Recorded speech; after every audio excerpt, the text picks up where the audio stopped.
Una setmana més entrevistem a un dels jugadors del nostre equip EVA. En aquesta ocasió tenim amb nosaltres a Pau García. El primer de tot, felicitar-vos per la treballada victòria a Benicarló i per la marxa de l'equip. Sou líders invictes a l'acabar la primera volta de la Lliga regular.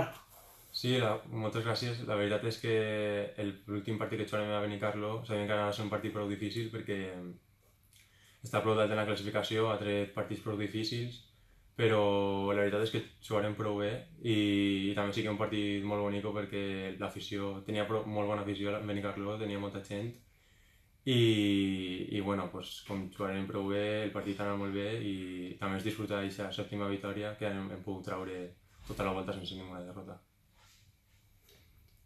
Pau, l'entrenador, assegura que el conjunt té una disciplina de treball molt bona.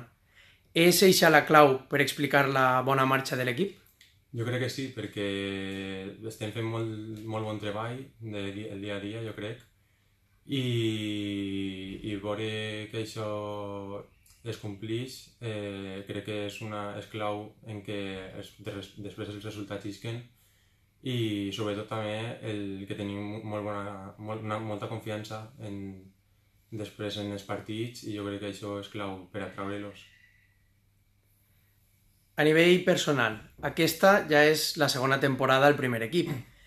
És una motivació extra defensar els colors de l'equip de la teua ciutat o suposa una gran responsabilitat? És un honor jugar per un equip en el que he estat tota la vida. Jo he nascut a Singíria, he viscut així tota la vida i jugar a aquest nivell d'EVA en aquests jugadors al costat de ta casa és una passada, la veritat, perquè ho tens al costat i a més disfrutar jugant cada dissabte davant de la gent que coneixes i que et vegen és un gran honor, la veritat. Aquest any estàs tenint més minuts. Et veus més acoplat a la categoria? Sí, jo crec que sí. Esta temporada estic jugant un poc més. Em noto més confiança en la pista. Jo crec que també he millorat en quant a l'any passat en alguns recursos en la pista i jo crec que conforme passi la temporada jo me vaig anar agarrant més responsabilitats i sobretot l'ajudar a l'equip el màxim possible per a poder arribar ojalà a pujar a la plata.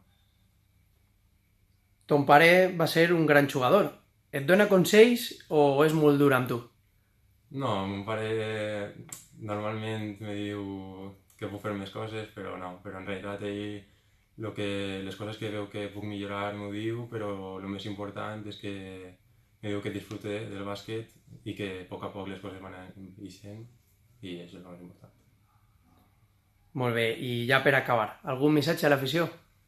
Pues que intente no fallar mai al Pla de l'Arc, que no he vist molt poques aficions com la del Llíria i que jugar, com ja he dit antes, davant d'una afició a la que potser vas pel carrer i veus a tota aquesta gent del dia a dia és una passada i ser l'afició que estiga en el Pla de l'Arc a vegades és el punt que fa falta a l'equip per a tirar endavant i que no falten, que és un orgull i també a la paranoia de Tana, no? que sempre està ahí ajudant i moltes gràcies i que no fallen. Molt bé, moltes gràcies, Pau. Res.